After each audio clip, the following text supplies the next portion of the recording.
So good morning. Brother Paul is my name. I am also an RN. I went back to school when I was 40 years old and just about killed myself getting a degree.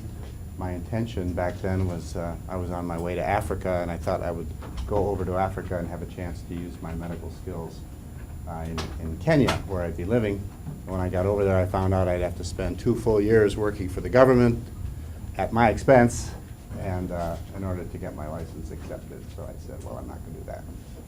And after being there for a while and experiencing their healthcare, I decided it's just as well I missed out. I'll just tell you one thing that they have. For instance, their standard of care for a bed in the Kenyan hospital that I was in, actually, was 2 persons in the bed and 1 underneath. So not the best medical situation.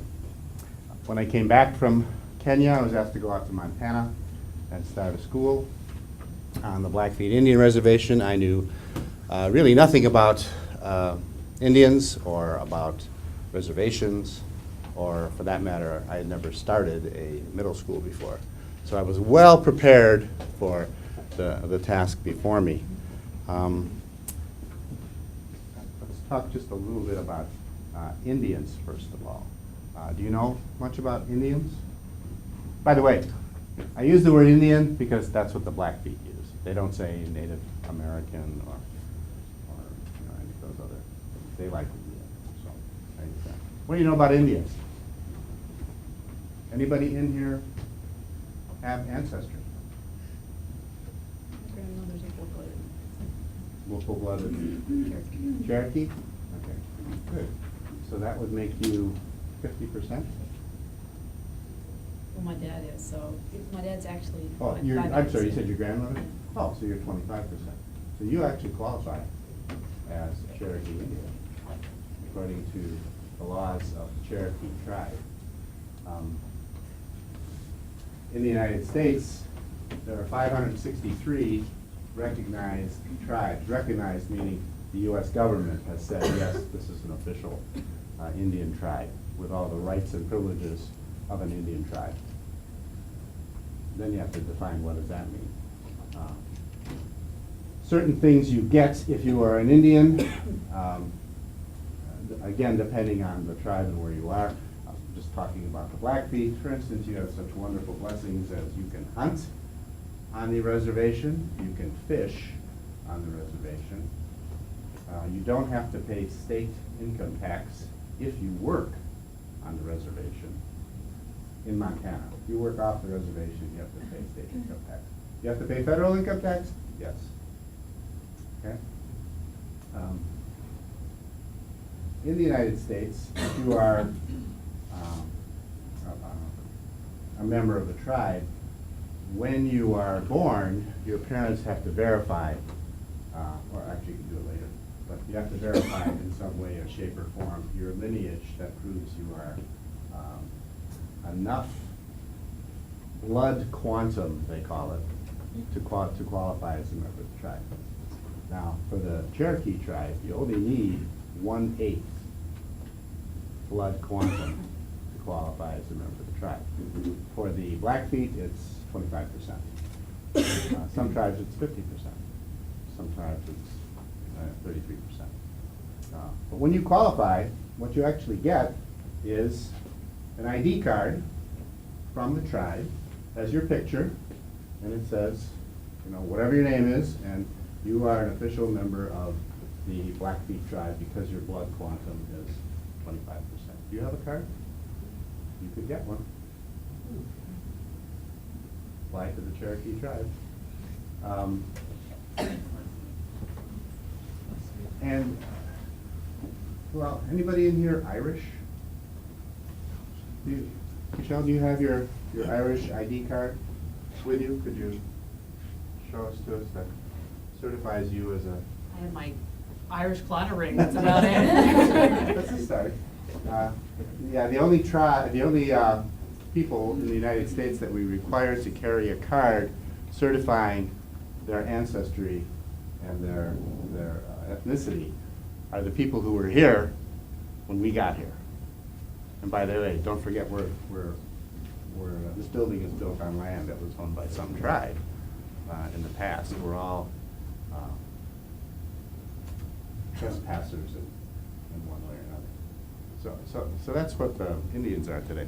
We've taken the people who were successfully living here for 10,000 years, and in a mere 400 since Christopher Columbus landed, we've turned them, at least in the United States, to be, as a percentage, the poorest minority in the United States.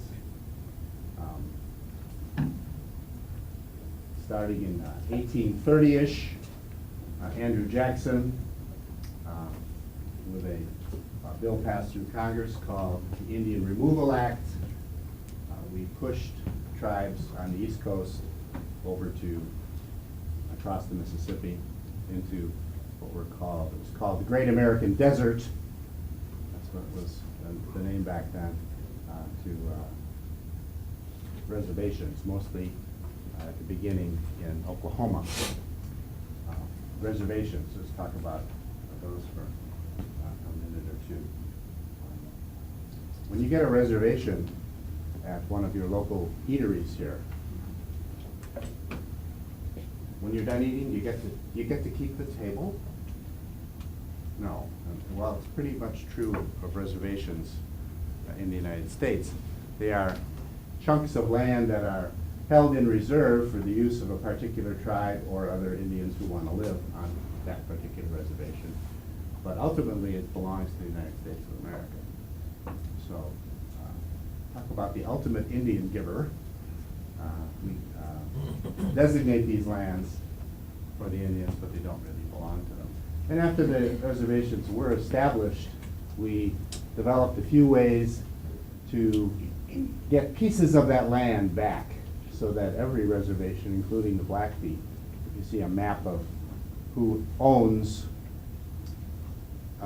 the land in that reservation. You'll see there's a big splotch here that belongs to a big conglomerate beef growing farm, ranch. So they're really not all completely belonged by the tribe.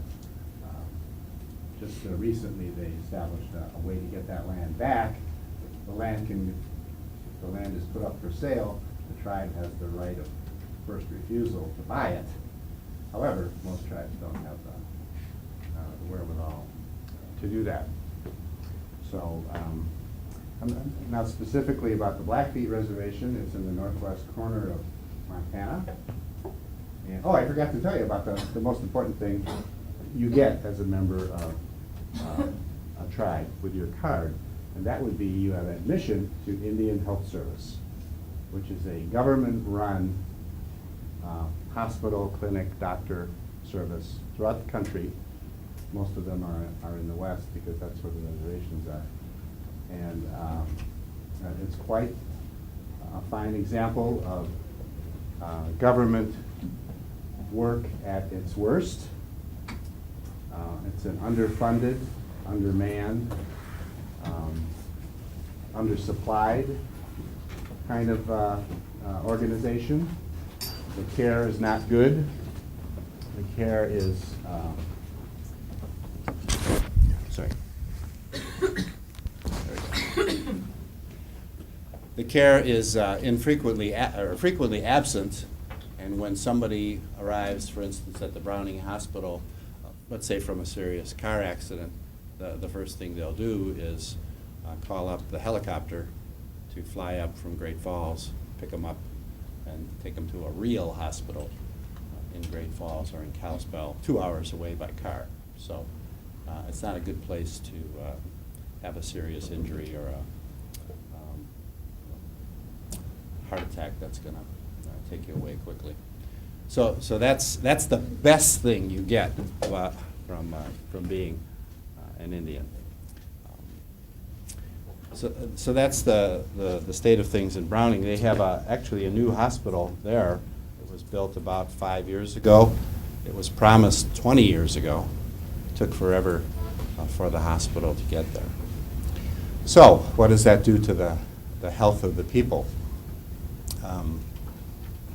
Browning has lots and lots of cancer deaths, lots and lots of folks with diabetes, both juvenile and adult onset.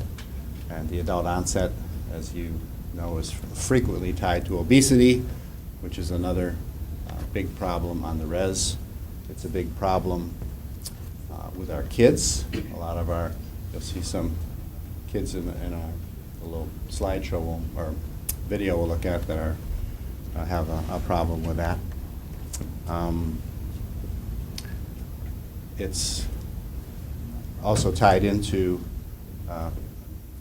the fact that Browning is, in effect, not so much a food desert. The food is there, but people are not aware or not willing to buy the things that would make them healthier. The tribe just built a new supermarket that has a good produce section and has a meat section with a variety. But if you go into the old one, which is still the more popular, sad to say, grocery store, because it's right in the middle of town, you go to the meat case, they have a butcher, butcher's on duty. All the meat, all the fresh meat is, can you guess? Beef. Pretty much all beef. There's no such thing as a fresh chicken. They do have frozen chickens. And there's no fish, forget about that. So what you put before people is what they're going to buy and what they prefer. And of course, we do have a lot of folks who are on food stamps or get their money through TANF. And standing in line watching what they buy, would quite amaze me, the things that they would select, chips and Coke. Or if you want a real treat, if you go to the Glacier Reporter, which is the newspaper, comes out once a week. The back page is always a half-page color ad, and it says, giant 2-day sale for Friday and Saturday. And the things on that page are always chips, soda, mac and cheese, hot dogs, mustard. Wow, what a big grocery, compared to, I know what you're familiar with here. Yeah, Indian tacos. Traditional food. So, which is an interesting point. Michelle mentioned Indian tacos, which is a piece of dough with a hole in the middle, kind of a donut, but it's flatter, popped in oil, fried, and then you put your taco stuff on top of that. And they call fry bread traditional food. And the reason it's traditional food is because after about 1885, there were no buffalo left in the West. We had slaughtered them all, and the Army came in and started feeding the people on the reservation. And your ration was 2 pounds of beef, 4 pounds of flour, half a pound of sugar, and some cooking oil. And that was what you got for your week's food. So that became the traditional food. It's a little bit confusing. So when we started the school, we started with lots of negatives. The fact that we didn't have any money was one. The fact that because of the history on our reservation and reservations all across the United States of boarding schools, people had a lousy attitude about education, and we had to combat that. Just a word about boarding. Have you heard about boarding schools? Do you know anything about the boarding schools? It was again, right about 1890, the government decided that we needed to do something to turn the savages that were on the reservations throughout the United States into good citizens of the United States. And the government decided 2 things were necessary. They needed to be turned into farmers, and they needed to be turned into Christians. How about that? U.S. policy. let's take these people and make them Christians. They didn't much care what kind of Christian, what denomination, but they wanted them to be Christians. So they decided the way to do that was with a boarding school, take the little kid and strip them of their Indian identity and their Indian culture and replace that with the skills of farming and Christian culture.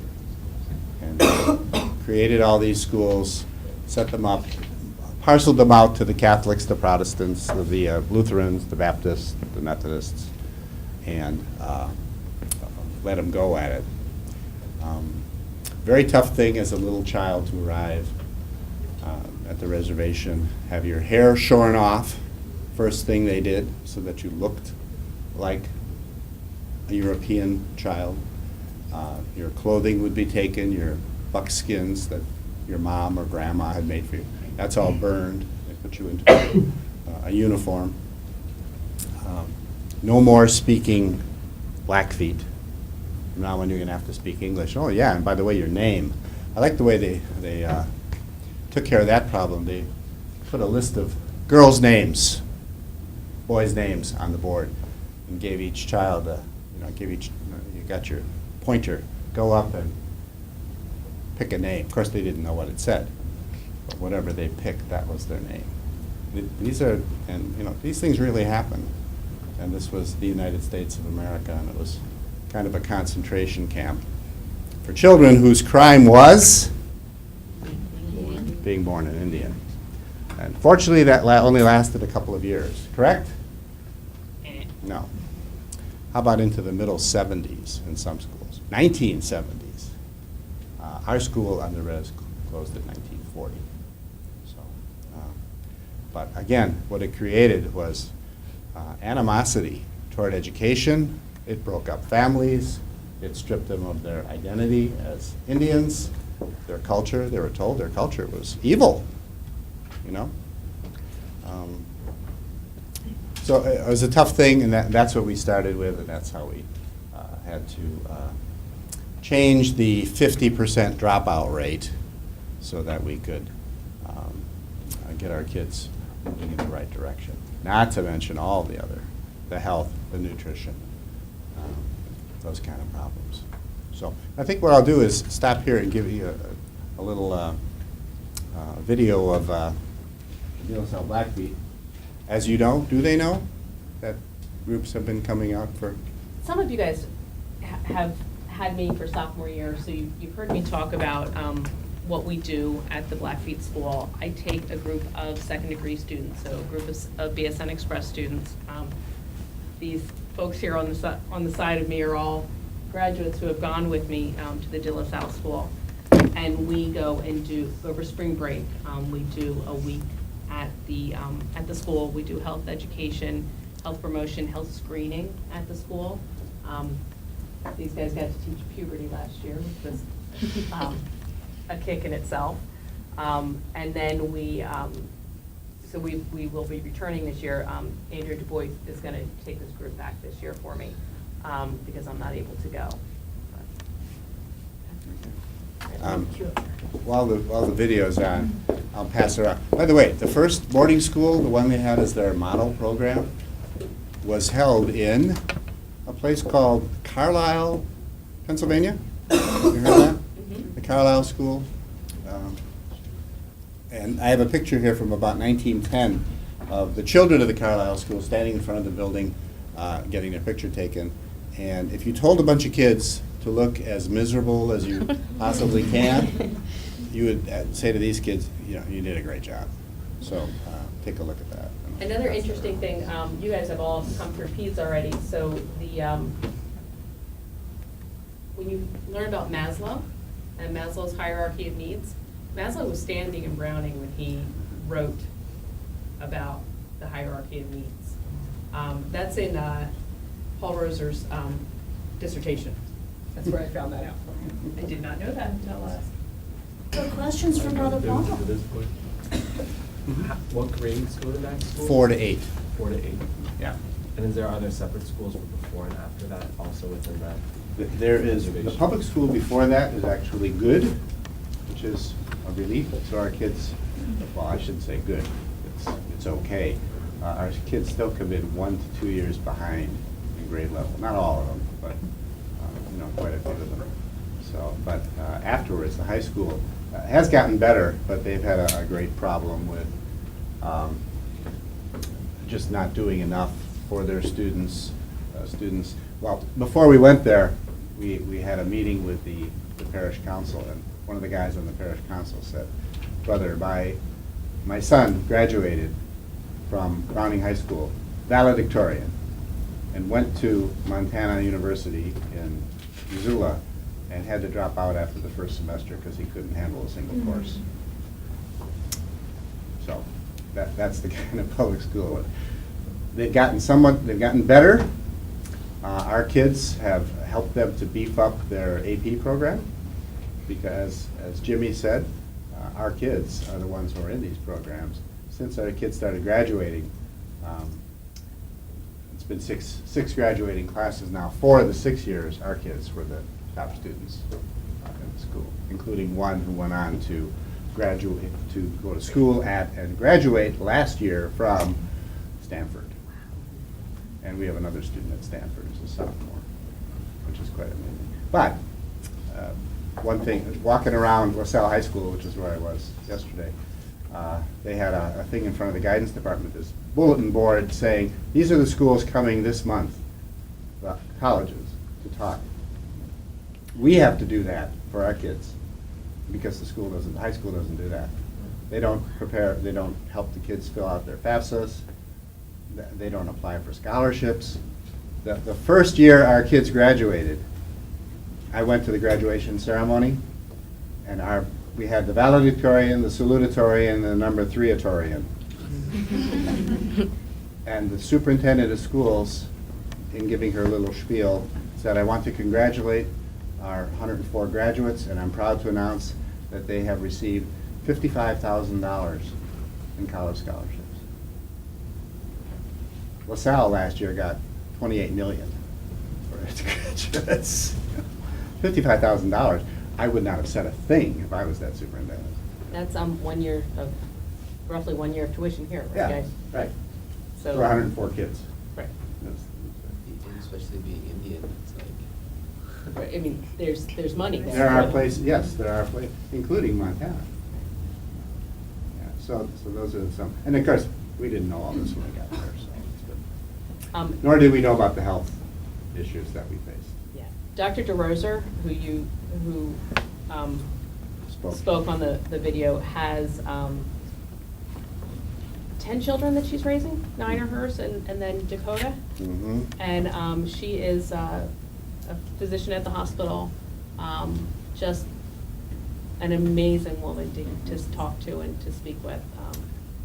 She was Really- the first, and I believe still only, female Yes. doctor, Blackfeet doctor.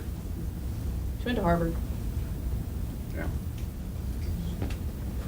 You said that 4%, or in the video they said 4% of the school's funding is from tuition? Yeah. So is it actually that 96 is donations? And How's are that for a there- business plan? Are there reliable donors that are constantly? There are no gigantic donors. No, it's pretty much small donations and word of mouth, and we pick up new people, and people drop off. And no, we don't. That's how we've survived, and we did that consciously when we started the school. St. John Baptist de La Salle, the founder of the Brothers, said, if your schools are going to survive, it will be because God wants them to. So rely on Him. This is year 14. It's not easy, let me tell you, and there's sometimes when, you're wondering, not sometimes, a lot of times you're wondering, am I going to have enough money for the payroll this month? Fortunately, we have lots of, you saw all those young people, those are all volunteer teachers, including one, our first one, from LaSalle University. First one we have this year, Giovanni Palazzo. Is, And Kelly's the teacher that's been there longest, right? Kelly Stack? Kelly's, yeah, she was a volunteer. But Giovanni, talk about a fish out of water, a Philadelphia boy in rural Montana without a cheesesteak in sight, but no, he's doing very well. But that's part of how we survive too. It's a lot of help that way. And then just, the amazing things that have come along, like the group, your group from Villanova. We didn't call you, you called us. And that's happened more than once. The classes are small. There were 16 for each classes. How is the application going from the public school into the Scouts? In fourth grade? Oh, yeah. We always have more kids than we can take. Yeah. Always. And I think we actually took 18 fourth graders this year. The teacher said, okay. So it was Kelly. Kelly's been there 5 years. She started as a volunteer, and after about 3 years, she said, I really have to pay my student loans back. So she gets paid, but she gets paid much less than she should. My fear is we might lose her after this year because she really wants to get a master's degree too. So. Tell her she can do it online. She can get a Right. master's degree online. Yeah. Kelly is my point person very often when we go out there because she's been there the longest. And the downside to having volunteer teachers is that they come and stay a year or two. Mostly, yeah. Yeah, so for the most part, you've got teachers that are, rotating every so many years. Some are LaSallian volunteers, some are through idealist.org and some other volunteer organizations. So that's, it's nice to have Kelly be there in terms of, she starts with them in fourth grade, but yet she's someone who, the sixth grade girl who's having a problem that she doesn't want to talk to somebody else about can reach for Kelly because she's already been with her for, knows Yeah. her. Kelly's the daughter of a wonderful teacher, and Kelly herself is a wonderful teacher. Her students absolutely adore her. Yeah. It's really wonderful. And that's in a place where education, again, is they love their teachers. Do you ever have to limit the amount of students you get at the private school versus do more for the public school when it comes to weekend accommodate?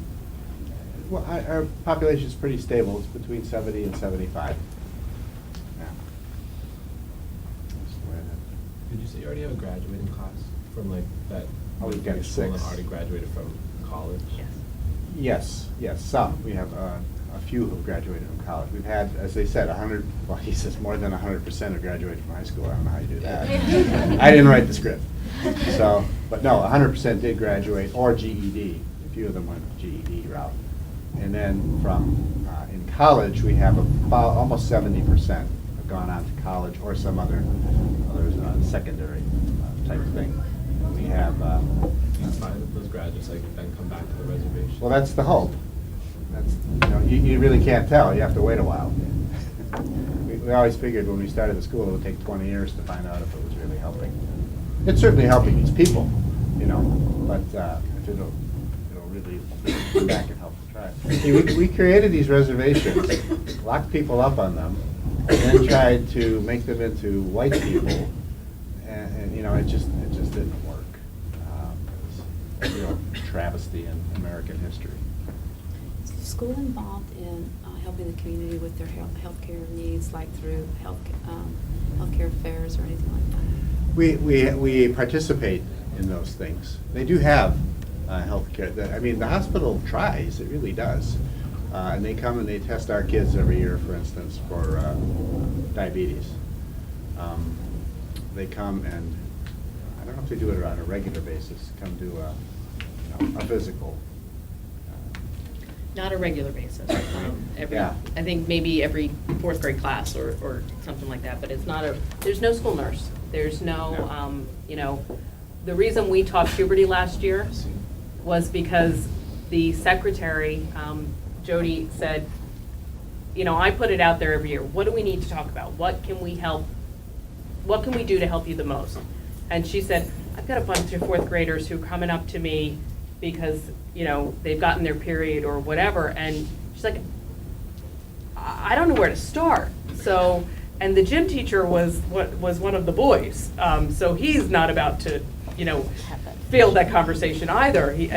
So there's nobody in this school who's able to provide that education for them. That was, honestly, I did a first aid kit and talked through the coach of the football, or the wrestling team, he's like, Shell, what am I supposed to put in my first aid kit? What would be helpful for me to have?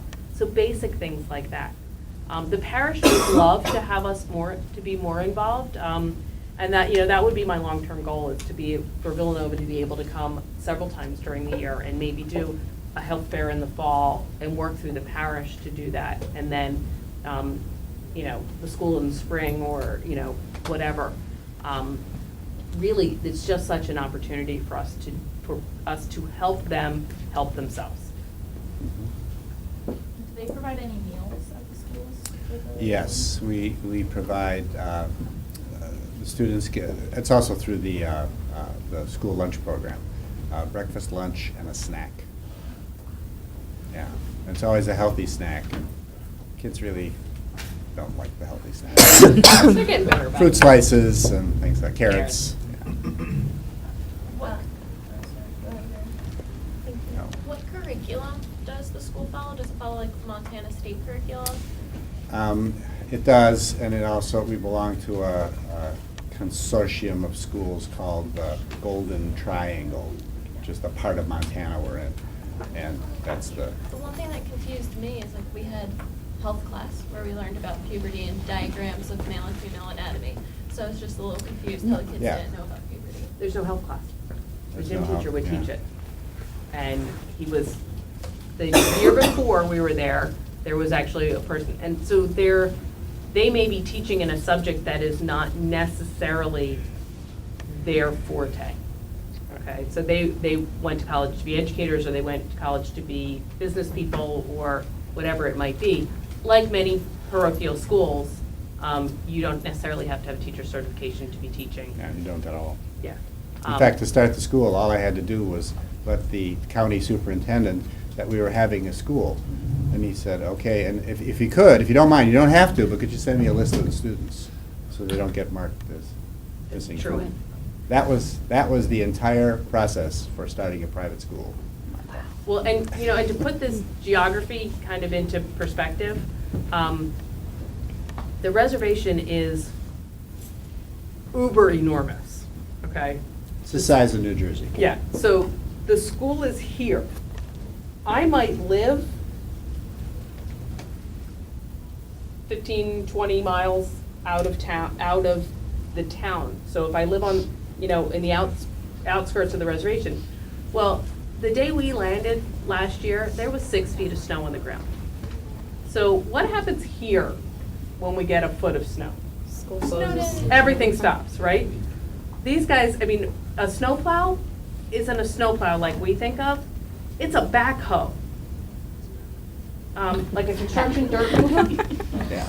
Because Really big. like this, and because you're moving 6 feet of snow. So there are kids who might get snowed in outside, distance to the reservation, and there's no way they're getting to school until the roads get cleared. So the idea of even coming to school, and there is snow on the ground 10 months of the year. So the commitment that these families make to get their kids to this school is huge. Mhm. And it just speaks to how committed the families are in terms of really valuing education and teaching these kids to value education. Yeah, I think we've had one snow day in Yeah. 14 years, and that was because it snowed one night, 3 feet of snow deep, over 100 miles from Browning in any direction, and everything was just paralyzed. They had school the next day. Hmm? Are the Indian hospitals or healthcare systems that they can go to with those cards free for them, or do they still need? No, they're free. They're free? Yeah. So do they not need health insurance? No. No, although a lot of them take jobs that have health insurance because it's so much better than the free stuff. Or a lot, and also a lot of them don't take health insurance because then you'd have to pay a deductible, and they can't afford that. So And- it's, And the Browning Hospital has 28 beds. The whole hospital is 28 beds, guys. For the state of New Jersey size. Yes. place. So Yes. and the Browning community is fortunate in that the IHS hospital is within their community. and that's a community of 8,000 Right. people. But it's 28 beds. So the laboring lady is in one bed. The kidney failure or liver failure is in the next bed. And the, dehydration 3-year-old is in the next bed. So, it's a completely different mindset, right, guys? I mean, it's. I think what we learned, we got to tour the hospital, to know that, especially once you're going through a nursing program, that these nurses can handle pretty much anything. Because you're seeing, like she just described, you have 3 very different patients in, one small area. What we found we did our population project on Browning, was the going to the Indian Health Services, if they can't treat whatever, if you are seriously injured or a serious disease, you have to go to another hospital, which might not be Indian Services, and then you have to pay, because you don't have insurance. Well, the health service will pay part of it, but sometimes they can't pay all of it, because the way the Indian Health Service works is the first day of the fiscal year, they get a check from the government for so many dollars, and if it runs out, doors close, so they have to, and every time you fly to Great Falls, it's $25,000 for the helicopter, so that comes out of your budget every time. So, it's, and again, it's amazing, this is the United States, and this is only one place, of course. There's lots and lots of places How many like this. nurses are at the hospital? 3 on in the inpatient at a time, maybe 4. And then there's a lot of, outpatient options. I mean, they do have different specialties. They've got ophthalmology, they've got diabetes, they have a diabetes nurse who goes out and does home visits. They've got a great public health nurse who does things that we'd never get away with on the East Coast in terms of like putting on I'm the public health nurse jacket and going on knocking on doors and hauling people out of wherever they're not supposed to be because they need their meds or because they need this or they need that. I mean, we had such a long HIPAA conversation about that the last time because it's just a different way of giving care, and just is very eye-opening, really. Anybody else? You say that a lot of the kids graduate and they go to pretty affluent schools. Do they ever come back to like donate and? Well, that's what we'll see, As I said before, it's going to take about 20 years to figure that out. So we've been around for 12 or 13 now. We'll see what happens as the years go by. Because you have to give people a chance to go to school and get themselves. A lot of them, sure, somebody who goes to Stanford is going to have a different mindset than he did when he lived in Browning, Montana. And yet, what he did last summer, or was it the summer before, he came back and he did brain studies on kids. He did a study actually for Stanford on what can you do with infant brains, 0 to 2 years old, to help them to be better learners later on. And Stanford paid for the study, and he actually had to hire a couple of people to help him do it. So, will he come, because he's interested in med school, he's a biology major. So, will he come back? I sure hope so, just like Dr. DeRosier. She's great. What is the crime, and, There's a lot of, because drugs and alcohol are such a huge problem, there's a lot of that kind of stuff. The school got robbed a few weeks back. They came in and took a bunch of stuff. Violent crime, not so much, and it's usually, just domestic stuff, but other than that, it's a safe place for us, because, again, it's usually between the folks who live there. On the reservation, what's gender equality like, or gender roles? What do you think? I think it's a fairly matriarchal society, and that the grandparents and the ladies are the ones trying, and mostly the grandmothers, to be honest. We're a lost generation. The grandparents are raising the grandchildren because drugs and alcohol and addiction have kind of robbed that middle generation. You have, Gertie is my, Gertie, heavy runner. Yes, is she's a elderly woman who goes to mass every every day at 4 o'clock Mhm. and has seen more heartache than most of us can ever wrap our heads around, but she is the most joyful, kind woman I think I've ever interacted with in any setting. And people look to her. When I came to Browning to ask if we could bring the children, the nursing students there, to help the children, I was told to ask Gertie. I was told that if Gertie was on board, it would be okay. And she's not an official, she's not an official in the tribe, but that's what I was told. Yeah. And so I think, you know, you see a lot of the women helping in the school, but you also see, you know, a lot of men. There's, Dr. DeRoser's husband is the one who raises the children mostly because she works. So I think it's fairly balanced. Yeah, definitely matriarchal. If that's your question. Anybody else?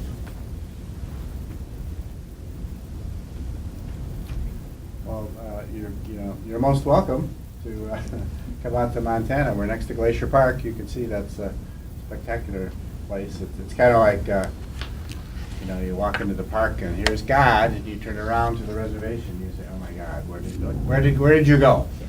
You know, but He's there. He's in the people, and it's been a wonderful experience for me. Again, I walked into it totally stupid, you might say, but we think we're doing something worthwhile there. I've got some brochures for you if you'd like. We're always looking. Who was the lady who asked about the donations? Yeah, we're always looking for those. And I'll make a shameless plug. I know you guys. Oh, yeah. Most Don't of you guys forget the stuff live in like that. dorms, but when you go home over Thanksgiving, clip box tops from your parents' cabinets. Box So tops tell for them to put a education. baggie on their refrigerator and cut the box tops off of General Mills products. I have a flyer on my door of all of them. I actually will send out a link to the classes. I do it every, year around when you're going home for the holidays. Those pink tabs that you used to collect in elementary school, well, I collect them. My children, as their service project, tape them on pieces of paper, and then I send them to Jody, and the school is able to use them for school supplies. I collect box tops for my local elementary school. Yeah. But I feel like yours could use them more.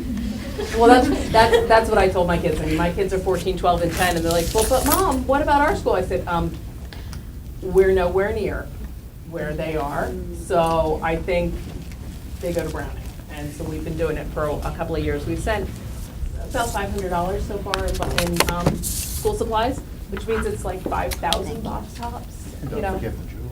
Oh, and now we have, yes, and so I was, Brother Paul brought me some beadwork. These guys have all gotten some beadwork. This is just an example of a keychain. It's a turtle. But Brother Paul sent me some beadwork that the school, members of the community make, and they have sent to me so that I can sell. And then a portion of the profit will go to the school, and a portion of it will go back to the individual who made the jewelry so that they can keep making us jewelry to send back out.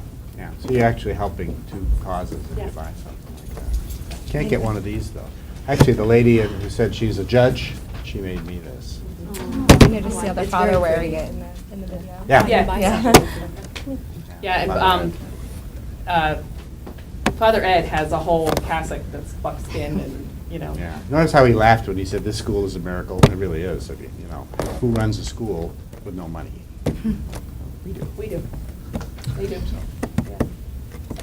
$450 a year. I bet you guys pay more than $450. To be here, yes. A week. But for $450 a year, you can sponsor a child, by the way. That's another Tell your thing. parents, instead of Christmas presents, you can sponsor a child for That would be $450 a year. Yeah. By the way, we have other groups that come out. LaSalle University, LaSalle High School, and about 20 other groups, other schools, colleges, and high schools across the United States come out and spend a week with our kids. And we are, though we're a little tiny school in the middle of nowhere, we are very well known. And And I just don't understand why we aren't rich yet. But we are well known, which is that's a miracle too. It is. It really is. It is. Who would think? Yep. You know, once you've been to Brown, you think, this is a famous place.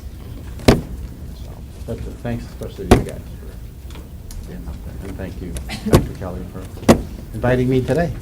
So. Thank you. Thank you for coming. Who's got my picture? Who's got the picture of the